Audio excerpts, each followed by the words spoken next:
Alors, une expertise conventionnelle va consister donc à signer un contrat par lequel on va s'engager dans une expertise.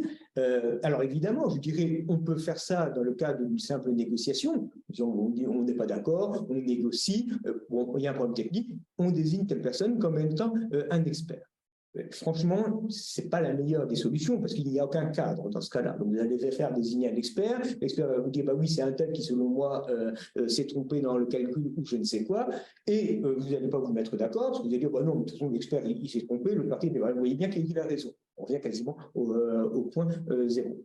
Une expertise conventionnelle, il faut l'encadrer idéalement soit dans une médiation, soit dans une conciliation. Ce sont deux modes de résolution amiable des litiges qui sont permis aujourd'hui devant le juge administratif. Alors, une médiation, on a fait des expertises dans le cadre de médiation. Ce sera plutôt pour des petits dossiers, où il n'y a pas de grosses problématiques. Le médiateur, je dirais, n'intervenant pas véritablement, mais permettant aux parties, je dirais, posant les conditions permettant aux parties de résoudre le litige. Encore une fois, ça fonctionne parfaitement. L'idéal, je ne vous cache pas, c'est d'avoir recours à une conciliation.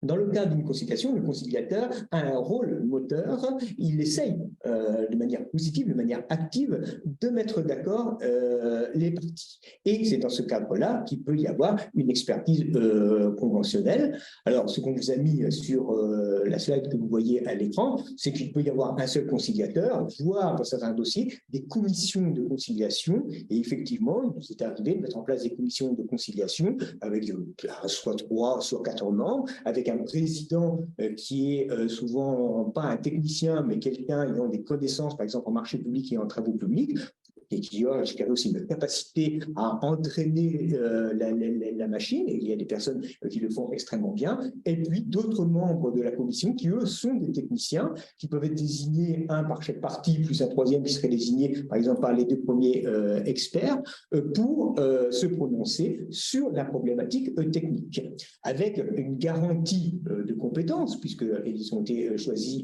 par les parties, avec une garantie que le dossier va avancer, avec aussi une garantie que chaque personne sera entendue par les techniciens. Alors, techniciens membres de la commission de conciliation.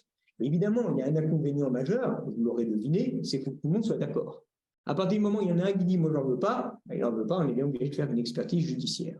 Mais il arrive quand même régulièrement qu'il y ait des dossiers dans lesquels il y a une collectivité, un maître d'œuvre et une entreprise, peut-être le contrôleur technique, etc. Mais évidemment, plus il y a de monde, plus il y a un risque, il y en a un qui dit « moi, j'en veux pas », la convention conventionnelle, parce qu'il va faire une stratégie en disant « oui, mais le temps que ça aille devant le juge, ma responsabilité, on la reconnaîtra de manière définitive dans 7 ans, à la limite, ça me va mieux que plutôt la responsabilité aujourd'hui ». C'est un calcul qui existe encore trop, malheureusement, mais je dirais qui existe de moins en moins. On va quand même de plus en plus vers les modes de résolution amiable, comme cela peut exister, notamment dans les pays anglo-saxons.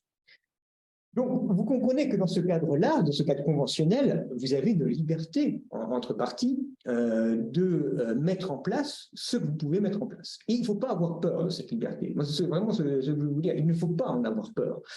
Les personnes privées ont beaucoup moins peur. Quand le droit ne prévoit pas quelque chose, ça ne veut pas dire qu'il l'interdit. Ça veut dire simplement qu'il laisse une sphère de liberté.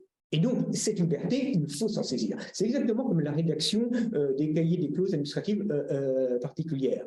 Très souvent, il y a le CCAG, vous dérogez un petit peu au CCAG. Vous pouvez aussi écrire vos clauses. On est exactement dans la même problématique. Il faut se saisir, je dirais, des opportunités juridiques et mettre en place quelque chose dont vous avez besoin. Et je peux vous garantir que des gros dossiers où il y a plusieurs millions d'euros qui sont en jeu, voire plusieurs dizaines de millions, si on avait pu les passer en expertise conventionnelle, je pense que le résultat aurait été différent, mais quasiment pour tout le monde, parce que tout le monde s'y serait retrouvé un petit peu mieux. D'autant plus, ça signifie que si vous arrivez à résoudre le problème dans le cadre, par exemple, d'une conciliation, vous arriverez à une solution extrêmement précise permettant que tout le monde sorte de cette conciliation en se disant le résultat est un résultat qui est juste. On est arrivé finalement à une répartition juste des préjudices et à une répartition juste des indemnisations. Alors que devant le juge, il fait quand même ce qu'il peut. Il a un rapport d'expertise, il l'analyse, et puis il va arrêter, je dirais, une certaine forme d'indemnisation. Mais combien de fois on s'est dit, finalement, il impute 5% à telle personne et puis 50% à une autre, mais pourquoi 5 et pourquoi pas 10 et pourquoi 50 et pas 60? Quand on parle de millions d'euros, évidemment, le delta est relativement important.